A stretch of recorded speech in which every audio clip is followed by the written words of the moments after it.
ओम नमो भगवते वासुदेवाय। हर हर महादेव। स्वागत है आप सभी का हमारे चैनल पर। आज के इस वीडियो में आप सुनेंगे सावन मास के महात्म का 25वां अध्याय और इसके साथ ही भगवान शिव के 12 ज्योतिर्लिंग में से एक भीमाशंकर ज्योतिर्लिंग की कथा का श्रवण भी करेंगे। तो वीडियो को अंत तक अवश्य देखिए। अगर आपको ये कथाएं पसंद आए तो वीडियो को लाइक करके औरों से भी शेयर करिए। चैनल को अगर सब्सक्राइब नहीं किया है, पहली बार चैनल पर आए हैं तो चैनल को सब्सक्राइब करके बेल आइकन पर क्लिक कर लीजिए। तो आइए शुरू करते हैं आज की कथा। भगवान शिव के 12 ज्योतिर्लिंग हैं। मान्यता है कि इन ज्योतिर्लिंग के दर्शन मात्र से ही इंसान के सभी कष्ट दूर होते हैं। इन 12 ज्योतिर्लिंग में से छठा ज्योतिर्लिंग भीमाशंकर है, जो कि महाराष्ट्र के पुणे से लगभग 110 किलोमीटर दूर शिराधन गांव में है। भीमाशंकर ज्योतिर्लिंग से जुड़ी कथा अत्यंत ही रोचक है। कथा के अनुसार रावण का भाई कुंभकर्ण और उसकी पत्नी कर्कटी का एक पुत्र था भीमा, जो कुंभकर्ण की मृत्यु के बाद ही पैदा हुआ था। भीमा को जब पता चला कि भगवान राम ने उसके पिता का वध कर दिया, तो अपने पिता की मृत्यु का बदला लेने के लिए भीमा ने कठोर तपस्या प्रारंभ कर दी और वरदान स्वरूप उसने भगवान ब्रह्मा से अपार शक्तियां प्राप्त की। ब्रह्मा के वरदान से वह एक तरह से अजेय हो गया और देवताओं को कष्ट देने लगा, जैसा कि हमेशा वरदान पाकर राक्षस किया करते हैं। भीमा ने अपनी शक्ति के अहंकार में आकर पृथ्वी पर अत्याचार किया। उसने कई ऋषियों और साधु संतों को परेशान किया। उसके भय से देवता भगवान शिव की शरण में गए और उनसे प्रार्थना की कि वे इस संकट को समाप्त करें। भीमा ने एक समय एक स्थान पर बहुत उत्पात मचाया, जहाँ पर भक्त भगवान शिव की उपासना कर रहे थे। उसने उन्हें शिवजी की पूजा करने से रोका और स्वयं को पूज्य घोषित कर दिया। भक्तों ने जब उसकी बात मानने से इनकार कर दिया, तो इस पर क्रोधित होकर भीमा ने उन सब का नाश करने की ठान ली। भगवान शिव ने जब अपने भक्तों की पुकार सुनी, तो वे वहाँ पर प्रकट हुए। शिव और भीमा के बीच भयंकर युद्ध हुआ और ये युद्ध कई दिनों तक चला। अंततः भगवान शिव ने भीमा का वध कर दिया। इस घटना के बाद वहाँ पर शिवजी ने ज्योतिर्लिंग के रूप में प्रकट होकर अपने भक्तों को आशीर्वाद दिया और वही स्थान आज भीमाशंकर ज्योतिर्लिंग के नाम से प्रसिद्ध हुआ। भीमाशंकर ज्योतिर्लिंग को 12 ज्योतिर्लिंगों में से एक माना जाता है। इस मंदिर के पास ही एक नदी बहती है, जिसका नाम भीमा नदी है। इस ज्योतिर्लिंग को तीर्थयात्रियों और भक्तों के लिए अत्यंत ही पवित्र माना जाता है। ये ज्योतिर्लिंग भगवान शिव की शक्ति और उनके भक्तों के प्रति उनकी करुणा का प्रतीक है। ये ज्योतिर्लिंग इस बात का भी प्रतीक है कि सच्चे भक्तों की रक्षा के लिए भगवान शिव सदैव तत्पर रहते हैं। भगवान शिव, जो कि बहुत ही छोटी पूजा और सेवा से प्रसन्न हो जाते हैं। यदि सावन के महीने में भगवान शिव की ये कथाएं सुनी जाती हैं, तो इससे जन्म जन्मांतर के पाप नष्ट हो जाते हैं। तो ये थी भगवान शिव के भीमाशंकर ज्योतिर्लिंग की कथा। और आप सुनिए सावन मास की कथा का 25वां अध्याय। 25वें अध्याय में महादेव पिठौर व्रत का वर्णन करते हैं। सदाशिव बोले, हे वत्स, श्रावण मास की अमावस्या के दिन सभी संपत्ति प्रदायक एक पिठौर व्रत भी उत्तम होता है। सर्वाधिष्ठान होने से घट को पीठ कहते हैं। उसमें जो पूजनोय उपयोगी वस्तु मात्र होती है, उनको और कहते हैं। अतः हे तात, इस व्रत का नाम पिठौर व्रत हो गया।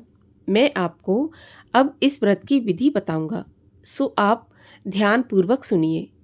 दीवार को पहले सफ़ेद रंग या पीले रंग से पोतना चाहिए। फिर उस पर तांबे का रंग पोतें और उस तांबे के रंग पर साधक मध्य भाग में पार्वती सहित शिवलिंग या मूर्ति अंकित करके उसके चारों तरफ संसार की सभी चीज़ें अंकित करें। चौसल्ला, संयुक्त रसोई घर, देव मंदिर, शयनागार, 7 खजाने, स्त्रियों के कमरे, अंतःप्रसाद, अट्टालिका, शोभावान शाल पेड़ एवं निर्मित ईंटें, पत्थर, चूने से सुशोभित करनी चाहिए। विचित्र दरवाजे चारदीवारी सहित बनाने चाहिए। बकरी, गौ, भैंस, अश्व, ऊंट, हाथी, पालकी, रथ, यान आदि नाना प्रकार के वाहन, स्त्री, बाल, वृद्ध, युग पुरुष, सन्यासी, झूला, नाना प्रकार के मचान, सोने, चांदी, तांबे, शीशे, लोहे, मिट्टी, रांगा द्वारा बने हुए अनेक तरह के पात्र, सभी प्रकार के खाट खटोले, पीढ़े, शैया तथा तकिए, मैसन आदि और बिल्ली, मैना आदि पशु पक्षी, स्त्री और पुरुषों के अनेक प्रकार के गहने, बिछौने, गलीचे, यज्ञ के सभी पात्र, स्तंभ, दंड, मंथन के लिए 3 रस्सियाँ, दूध, मक्खन, दही, मट्ठा, तक्र, मसूर, कुल्थी, मूंग, प्रियंगू, तिल, कोंदो, अलसी, सवा, उड़द, चावल, ये धान्य वर्ग,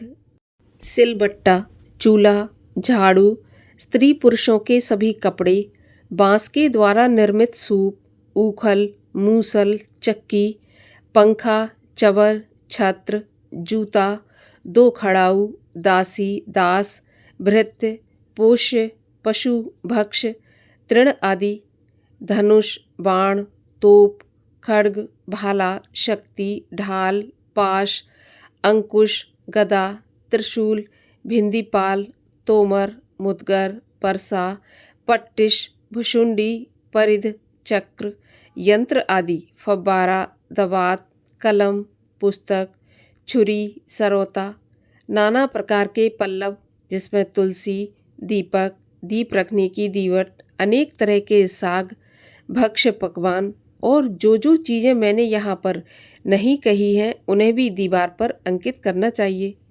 जगत की चीज़ों के अंकित करने के संबंध में मैं कहाँ तक कहूँ, क्योंकि एक एक चीज़ के 100 प्रकार कहे गए हैं।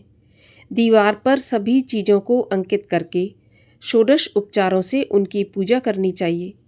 अनेक तरह के गंध, धूप, चंदन आदि देकर ब्राह्मण, बालक, सौभाग्यवती स्त्री को यथेष्ट भोजन करवाकर अंबिका सहित श्री सदाशिव से कहना चाहिए, हे सांब, हे दया सिंधु, हे गिरीश, हे शशि शेखर, आप इस व्रत से संतुष्ट होकर मेरे सभी मनोरथों को पूरा करें।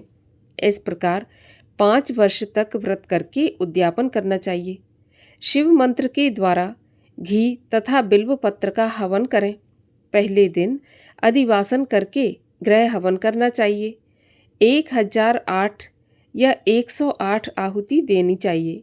हे वत्स, ऐसा करने से होम की संख्या पूर्ण होती है। आचार्य पूजन करके दक्षिणा देनी चाहिए। ऐसा करने से उसकी सब इच्छाएं पूर्ण हो जाती हैं। जो इस संसार में इष्ट है वह सब प्राप्त कर लेता है। हे वत्स, मैंने तुम्हें यह उत्तम पिठौर व्रत तुमको बताया है। ये व्रत समृद्धि दाता है। इस व्रत के तुल्य दूसरा कोई व्रत नहीं है। ये शिव को प्रीति देने वाला है। ऐसा व्रत आज तक न तो हुआ है और न ही होगा। हे वत्स, मनुष्य जो भी दीवार पर अंकित करता है वे सभी वस्तुएं निश्चित रूप से उस मनुष्य को प्राप्त हो जाती हैं। इसीलिए श्रद्धापूर्वक पिठौर व्रत को करना चाहिए और जो भी अभीष्ट हो उस वस्तु को दीवार पर अंकित करके भगवान शिव की विधि विधान से पूजा करनी चाहिए। यहाँ पर 25वें अध्याय की कथा समाप्त होती है और आप सुनिए सीता माता के नित्य नेम की कथा। एक दिन श्री राम भगवान को किसी काम के लिए बाहर जाना पड़ गया तो सीता माता कहने लगी कि भगवान, मेरा तो 12 वर्ष का नित्य नियम है। अब आप बाहर जाएंगे तो मैं अपनी कहानी किसे सुनाऊंगी। तब श्री राम बोले कि तुम कुएं की पाल पर जाकर बैठ जाना और वहाँ जो औरतें पानी भरने आएंगी उन्हें अपनी कहानी सुना देना। अब तो माता सीता कुएं की पाल पर जाकर बैठ जाती हैं। तभी वहाँ पर एक स्त्री आई। उसने रेशम जरी की साड़ी पहन रखी थी और सोने का घड़ा ले रखा था। सीता माता उसे देखकर कहती हैं, बहन, मेरा 12 वर्ष का नित्यनेम सुन लो। लेकिन वह स्त्री बोली, मैं तुम्हारा नित्यनेम सुनूंगी तो मुझे घर जाने में देर हो जाएगी और मेरी सास मुझसे लड़ेगी। ऐसा कहकर उसने कहानी नहीं सुनी और घर चली गई। घर जाते ही उसकी रेशम जरी की साड़ी फट गई और सोने का घड़ा मिट्टी के घड़े में बदल गया। जब सास ने देखा तो पूछा कि ये किसका दोष अपने सिर पर लेकर आई है।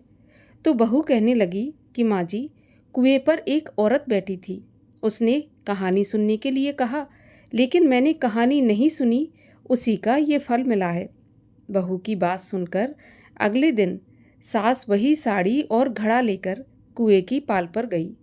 सास को वहाँ पर सीता माता बैठी मिली तो माता सीता ने कहा कि बहन, मेरी कहानी सुन लीजिए। तो सास बोली, एक बार तो छोड़ो, मैं तो 4 बार कहानी सुन लूँगी। जब माता सीता ने ऐसा सुना तो अपनी कहानी कहना शुरू कर दी। राम आए लक्ष्मण आए, देश के पुजारी आए, नित नेम का नेम लाए, आओ राम बैठो राम, तपी रसोई जियो राम, माखन मिश्री खाओ राम, दूध बताशा पियो राम, सूत के पलका मोठो राम, शाल दुशाला पोठो राम, शाल दुशाला ओढ़ो राम, जब बोलूँ तब राम ही राम, राम सवारे सबके काम, खाली घर भंडार भरेंगे, सबका बेड़ा पार करेंगे, श्री राम जय जय राम, श्री राम जय जय राम। सास बोली, बहन, कहानी तो बहुत अच्छी लगी। कहानी सुनकर सास अपने घर चली गई। तभी उसकी साड़ी फिर से रेशम जरी की बन गई। मिट्टी का घड़ा फिर से सोने के घड़े में बदल गया। बहू कहने लगी, सासू माँ, आपने ये सब कैसे किया? तब सास ने कहा, बहू, तू दोष लगाकर आई थी और मैं अब दोष उतार कर आ रही हूँ। तो बहू ने फिर पूछा कि वह कुएं वाली स्त्री कौन है? तब सास बोली, वे सीता माता थीं। वे पुराने से नया कर देती हैं, खाली घर में भंडार भर देती हैं, लक्ष्मी जी का वास घर में करा देती हैं, इंसान की जो भी इच्छा हो उसे पूरा कर देती हैं। बहू बोली कि ऐसी कहानी मुझे भी सुना दो। तो सास कहने लगी, ठीक है, तुम भी कहानी सुन लो। और सास ने कहानी कहनी शुरू कर दी।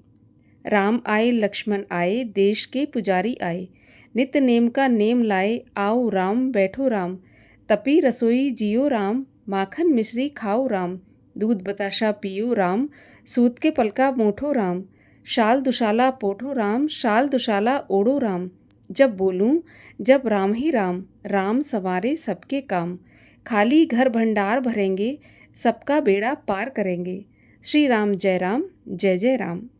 कहानी सुनकर बहू बोली, माँ जी, कहानी तो बहुत अच्छी है। तब सास ने कहा, तो ठीक है, इस कहानी को हम रोज कहा करेंगे। अब तो सास बहू रोज सवेरे उठती, नहाती धोती और पूजा करने के बाद नित्यनेम की सीता माता की कहानी कहती। एक दिन उनके वहाँ एक पड़ोस की औरत आई और बोली, बहन, जरा सी आँच देना। तो वह बोली कि आँच तो अभी हमने जलाई नहीं। तो पड़ोसन कहने लगी, तो फिर तुम सुबह 4 बजे से उठकर क्या कर रही हो? फिर उन्होंने कहा कि सुबह उठकर हम पूजा करते हैं, फिर सीता माता की नित्यनेम की कहानी कहते हैं।